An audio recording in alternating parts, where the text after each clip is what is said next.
Hey! Okay, so this is technically the second video that I'm filming. I did like a life update, general kind of life update video just before this one, which I'm probably going to get out my stationery haul video first, and then do the other video, and then do this one maybe a couple days from now at the most. Because I might try to read during the blizzard, or write, to do some writing too. Okay, so I was thinking this video I could do, I don't know if I like the lighting, excuse me, it's a little better.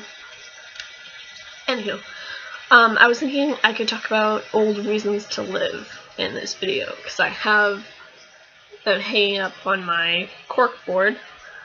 I wonder if that was supposed to be my vision board. I don't remember. Yeah. I'm gonna discuss old reasons to live, and maybe challenge myself to come up with new reasons to live for maybe like a month from now. It's the 3rd, I think, today. Yeah. That might be cool. So let me just get my video ideas list and then grab that. So, one moment. Ideas of the cards. Okay. Sorry, to get comfortable again. So this is the pin that I have of it up there. Looks like that. It's like white with like just like these little cube kind of shapes. Okay, so I wrote these in, it's a blast from the past pretty much. The 3rd, March 16th, 2015, April 17th, 2015, and those are the two dates that I have. I think I still have extras of these index cards. They're just really green and double-sided. Okay. Hopefully this doesn't trigger me. I have no idea if it will. I don't think it would, but I can elaborate on some. So the title card for this is Reasons Life is Worth Living. So number 1, making art. I would agree with that. 2, having hope. I'll just kind of talk about a little bit of some of the things I might elaborate on, other things I might not, I don't know. Having hope.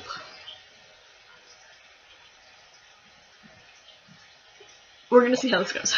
I guess for number 1 I can say making art is definitely huge, and I think I even go like list out even more specifics, because art is a very general big term, an umbrella term if you will.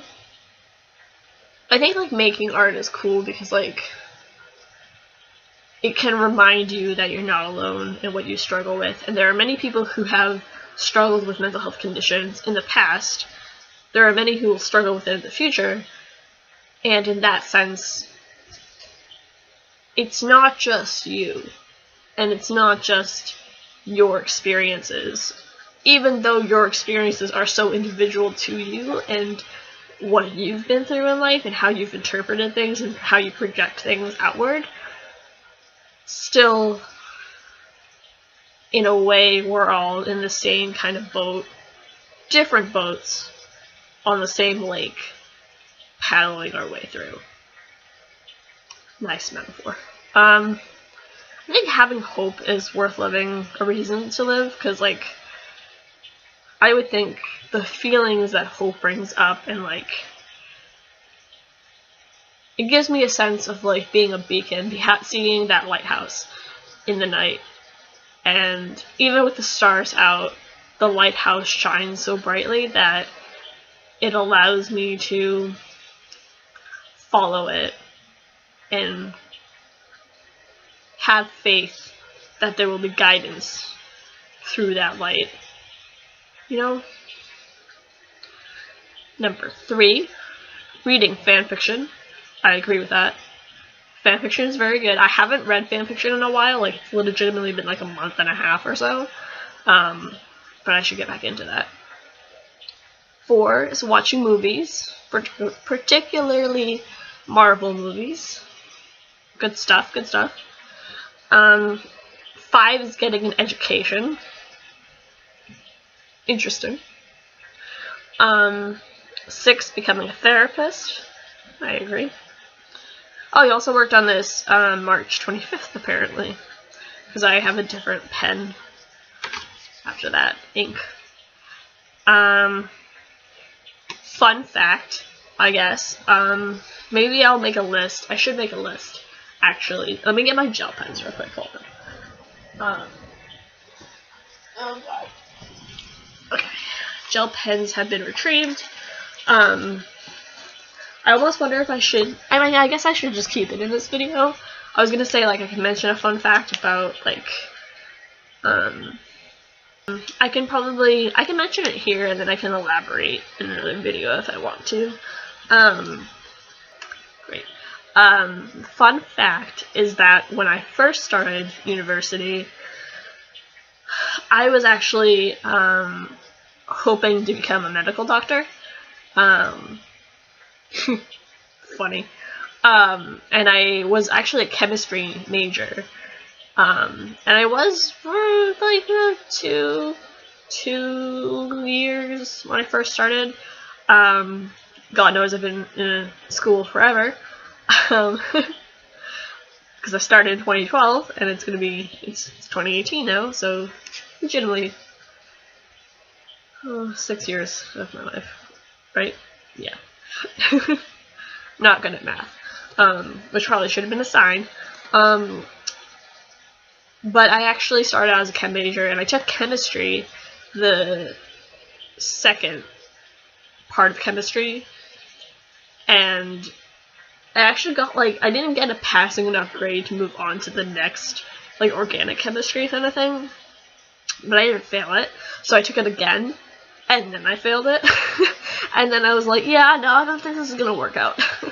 So I wound up changing career ideas, and probably trying to be a doctor for me, like a medical doctor, was too high of hopes in a sense. Like, I don't think I was, I don't know, like, I think if I took chemistry now, it would be a little bit different, because I think I have more patience and more, like, I'll actually work on it and do the work for it to get the grade that I can get, ultimately. But I didn't have that before, so, yeah. But, now I want to be a therapist, so that's kind of like a role reversal in a sense. Interestingly enough as well, I was actually, I think if I didn't have any experience in mental health, lived experience, I think I'd be a lot more anxious and, like, unprepared to handle mental health and tackle that and become a therapist. I think it's actually because of my experiences that I am oriented towards doing that. Of course, at the same time, like, I want to be a, I think I've mentioned it before, but I will be making a video about dreams in recovery, so that's actually something that I'm going to be doing maybe tonight, I don't know. I figure if I go through this, maybe that'll stir up some more dreams so I can make a list about it. Also writing that down right now. Being a mental health specialist for a few years is gonna be tricky. Just because, like, I'm still so much in my own recovery that it may prove to be difficult to handle. Which sucks, because that's probably what I'm going to have to get a job in for a while before I can become a therapist. So, that kind of sucks. Anywho, moving on. Number 7, being inspired and receiving hope from the stories of others who have struggled with mental illness and have come to manage their lives again. I think storytelling is very, very huge, and peer support is very huge.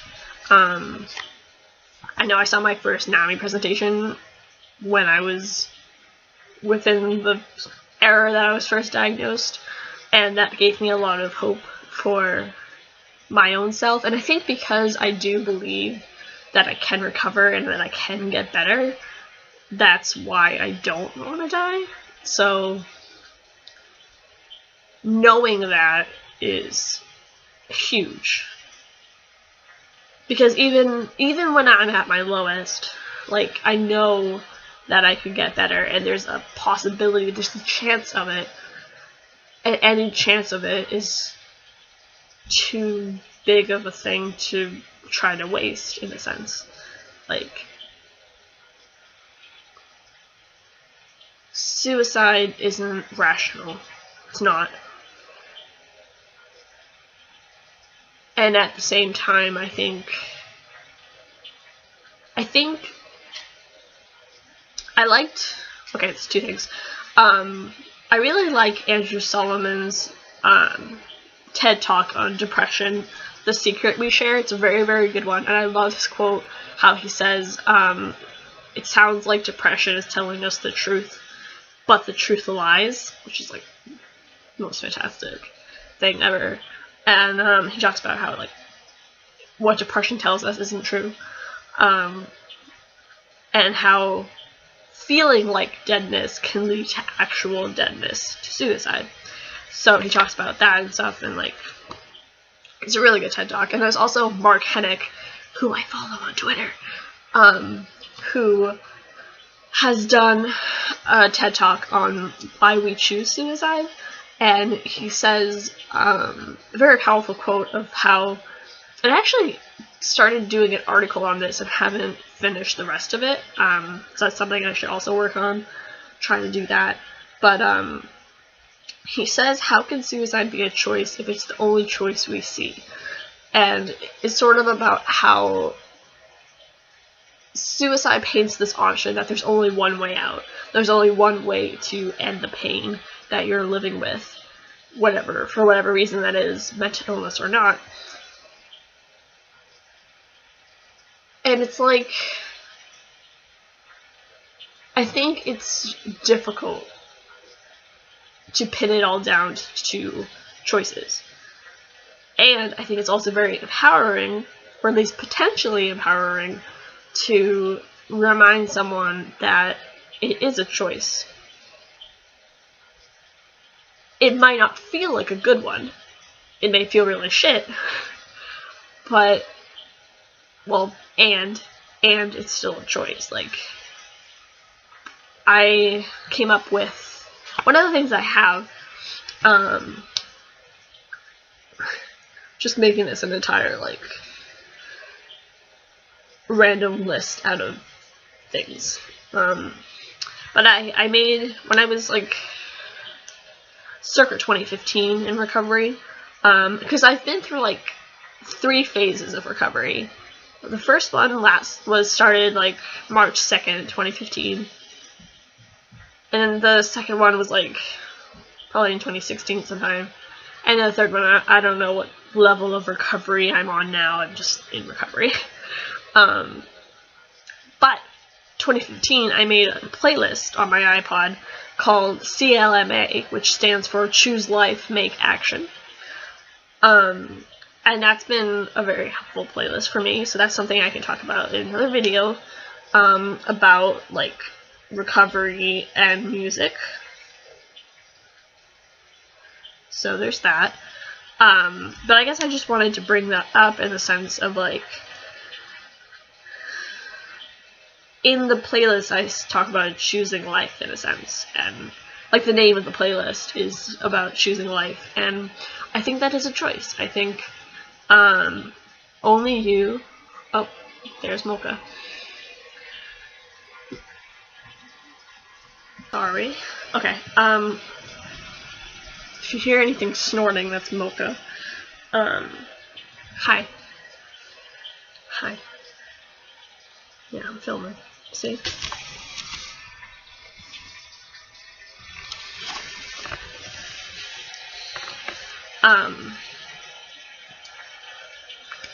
What was I saying?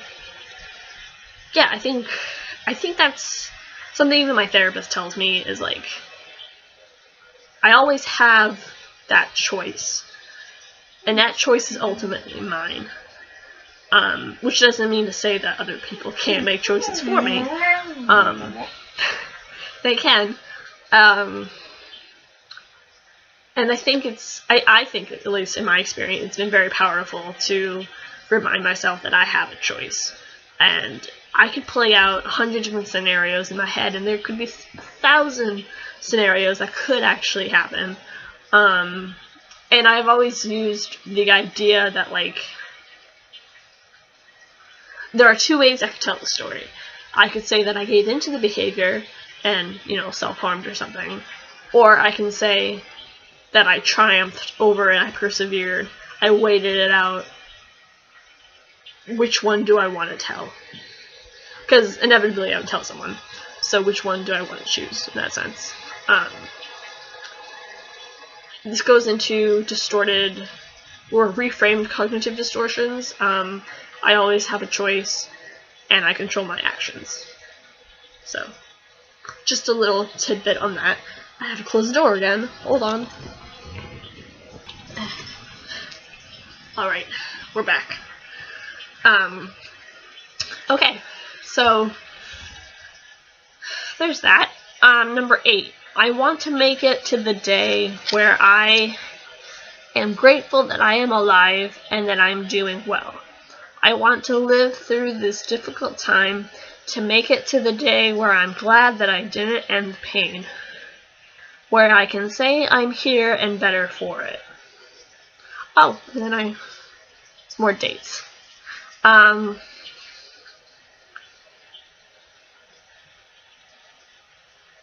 I think I am better for it.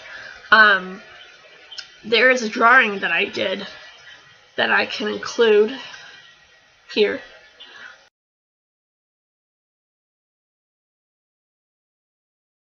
Of a phrase a friend told me before on my blog, that she said, your positivity masks deep pain. And I agree with that, and I like that quote a lot. I think the people who can inspire us most are probably the people who are still here despite all the bullshit they've gone through. And they have been able to find grit or post-traumatic growth. Because not everybody does. And that was something that I used to tell myself when I was feeling suicidal. I would say to myself, not everybody makes it through feelings of suicidality. Some people live, some people don't. Which am I gonna be? So, kind of back into the choices kind of thing. I also wrote stuff down the April 12th and April 17th. Laughing with friends, number 9. That's pretty cool. It's good to laugh. Laugh is enjoyable. Laughter is good. Enjoyable. Laugh is enjoyable. The English, I just can't. Number 10, going shopping. I definitely created my stationery love, like 2016. I didn't have that before, so yeah. And I think that a lot of that came out of YouTube videos that I would watch of other people buying, like, stationery and, like, doing stationery hauls, so definitely came out of that. 11 is hanging out with friends, also very good. It's important to not isolate, and if you do start isolating, recognize that behavior, and then do the counter behavior. So, like, if I woke up and I was isolating a lot, maybe I'd make more of an effort to talk to a friend and be like, hey, do you want to make plans? That kind of thing. Because isolation with depression and mental illness, like, can definitely breed a lot of negativity and suicidality. So, 12, nature in all its beauty / glory. Nature is very nice. I live in a very rural part of the state, and it's nice to go out in nature, especially like when the birds are out chirping and stuff. Like filming on the porch, as I did a few times. It's nice. I don't know if I would ever go to a log cabin. I like the idea of a log cabin in a sense, like a cabin in the woods. But I think it would also kind of freak me out a little bit too. Like, if I'm so secluded, like, what if something happens? You know. 13 is coloring books. I have a lot of coloring books. I could actually make a video on all my coloring stuff. Turn into like a list of like video, like get to know me ideas for that video. And then it started like that, and then it just became a list of things I have to remember to do. Choked on air. Okay. 14, the sprinkles of rain. Rain's pretty nice. I have rain sounds going on right now. Rain is good. 15, morning dew on grass. I do love morning dew on grass. I have a photo that I took of my pocket watch before, which I can include here.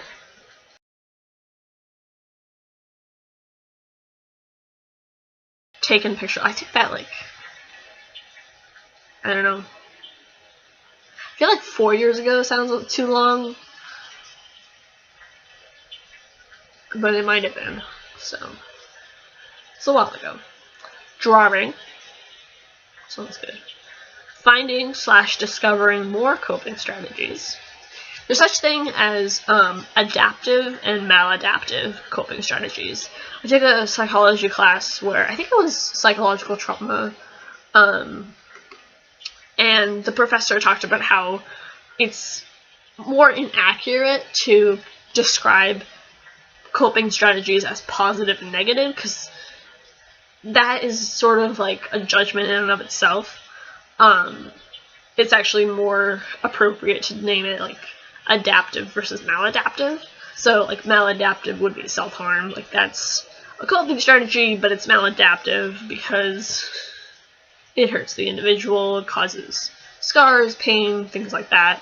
And a more adaptive coping strategy would be like journaling or something. Journaling is actually shown to provide good relief and like help with planning. I don't know. I don't remember the statistic, but I know that journaling is very powerful. So if you're someone who journals or you have thought about it, you can change the way you do it as well. Like, it doesn't have to be just words. It could be drawings. There's different ways to journal. And there's bullet journaling too, which I haven't tried before, but it's something interesting. Yeah. 18 is living again. There's like living life, and then it's just surviving, and just not. 19, getting better. 20, making progress, which I have done a lot of. The second card, reasons life is worth living. 21, helping others. That is a good one. I always like the idea of myself. There's two things, I guess. I don't like to think too much about who I was back in like high school and like elementary school, because I was a bitch. So it's a fucking asshole. And I don't think I'm that similar to how I used to be. I'm a lot more open now. Yeah, I like college era Raquel better than other previous Raquels. And I also see myself now as more someone who wants to help, and I have a problem with trying to fix people, trying to like save them, like the rescue kind of thing. I have trouble with that. I also tend to project onto other people. And I think because I've struggled, I know that it's important to tell people how much I appreciate them and things to that effect, because you never know, they could get hit by a bus. I always like to use that phrase. So just get hit by a bus, which is not that great. So, unless you survive the bus.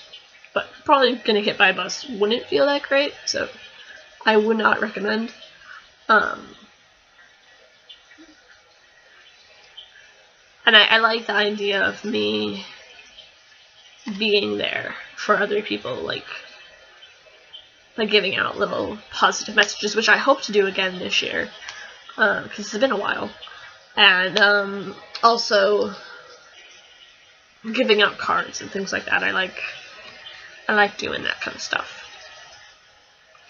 22, giving people compliments. Also very good. Sorry, it might be a funny thing to say here, but I always dislike it when people are wearing headphones, and I'm like, I want to compliment you, but you're not in the present moment in a sense, because you're potentially listening to something. That always kind of bugs me a little bit. 24, spontaneous conversations with strangers. It can get pretty good. 25, making new friends.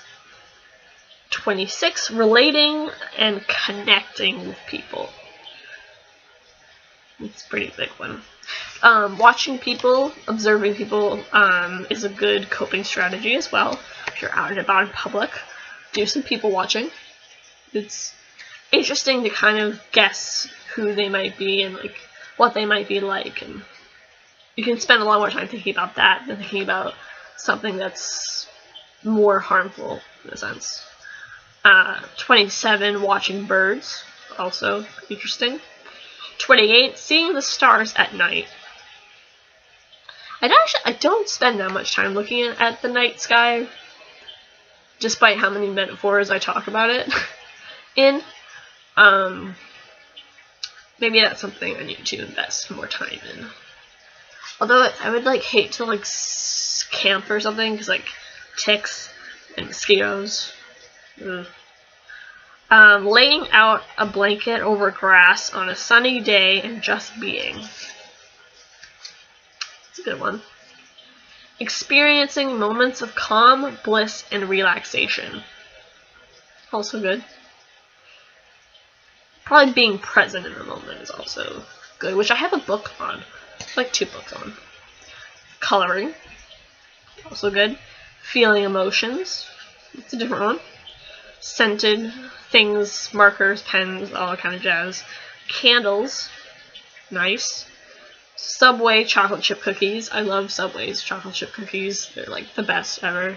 Ice cream, which Ben & Jerry's Boom Chocolata is I can eat all of that in one sitting, which is very nauseating and yet very satisfying. Being creative. Inspiring other people. Having an impact on other people's lives. Hopefully a good one. Jamming to music. Everyone's got to jam to music sometimes, kind of just dance it out. That actually reminds me of a thing a friend and I used to do at the OCD Institute. There was a group that we had at the OCDI where,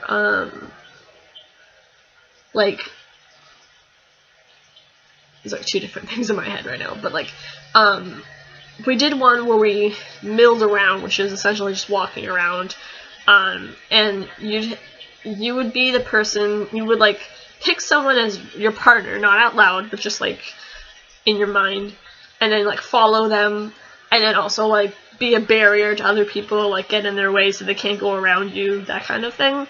And there was something about doing that made me think about dancing with OCD in a sense, in a metaphorical, figurative kind of language. And so, like, my friend and I, we talked about, one day at the OCD support group, we talked about, like, dancing with OCD and, like, spending time thinking about how it's dancing with you, and, like, instead of just getting so caught up in compulsions or something, like, dancing along with it, and, like, you do one dance battle OCD, and then I'll do the next one. And, like, I don't know. This is just interesting. Fun fact. Realizing how far you've come. Recognizing your value, importance, and significance. Who would wear the sparkly pants? It's a very good question. I like to wear sparkly pants. I have 2 pairs of sparkly pants. Who would wear them if I was gone? Valid question. There was a top that I saw at Marshall's that was, like, black, and it had all these threads of, like, color in them. It was, like, it reminded me of a galaxy, and it's fantastic. I didn't buy it at the time. I might be able to go back and find it, hopefully. It was up in Boston, too, so I'm hoping they have it somewhere else, but I don't know. Being a positive light, and then I crossed it out and wrote glow, for others who have yet to shine. Like how I phrased that. Yeah, being a positive glow. See? Glow. Okay, third one. Number 45. Organizing. I do like organizing. Get a nice good song in the background and just organize to it. There's something about that I really particularly love about getting a pile. Like, say I had to do my bookshelf, right? Like, so I had to organize that bookshelf.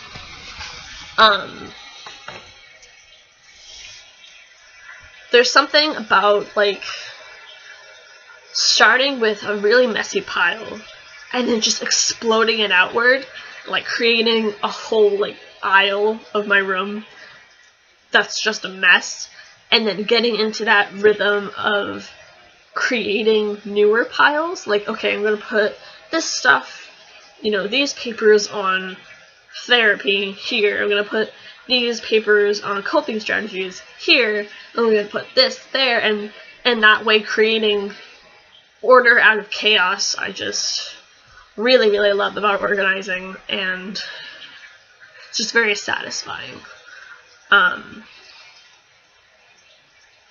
Yeah, I just like that a lot. Fuzzy / fluffy socks. I have to use the bathroom. Crap. I'm trying to make it through this video. Fuzzy fluffy socks. I really like socks like that are warm and such. Colors / color combinations. I wrote a blog post about this. If you, I think a good reason to live is, like, if I go to Friendly's, right, there are so many combinations of food and drink and ice cream that I could possibly have, that it would be amazing to just set my life to be like, I'm going to try every possible combination of Friendly's items on the menu as I possibly can in my life. Like, you could make that into, like, a game in a sense. Like, you could just spend more time thinking about opportunities and combinations of things rather than thinking and divulging into thoughts and fixation with self-harm, suicide, mental illness. It's a lot that you can achieve in one life. Just saying. Cute purchases, probably stationery. Stickers, candy, Skittles, M&Ms. I like the peanut M&Ms. You know, they have caramel M&Ms too. It's different. Reese's Fast Break. I love Reese's Fast Breaks. Like, just love it so much. Beef stew. Speaking of potatoes, I was really into potatoes for a few years. So potatoes, all of them. Well, not all. I don't like potatoes as much anymore. 53. Ooh. Only like 10 more to go, because I have to use the bathroom, sorry. TMI. Spreading mental health / suicide prevention awareness. That's what I'm doing even right now. 54. Finding a cause to be passionate about and devote time towards. Mental health. Photography club exhibitions. Painted nails. So I was into nail art kind of stuff. Crafting bracelets. Beads. All of them. All of the beads. Deviant art community. Friends of art on there. As well as on YouTube and Twitter and my blog. So many things. Joking with friends. Being open to learn, willing to listen. Early morning quiet before others have awoken. I treasure that, although I haven't been waking up early. Lately I've been waking up at like 10, 11, so haven't had a lot of that lately. Video games, I don't play a lot of them, but they are pretty cool. I like the games where you can run over people. Yeah, murder. Virtual murder, I guess, right? Childhood memories. And that is the 64th one. I'm sorry I have to go right now. Stay safe, be well, take care. I will see you in another video. I hope you enjoyed this. Thank you for watching. If you have any other ideas for me to create something you want to see specifically, let me know. I would be honored. As long as it's not triggering. Bye.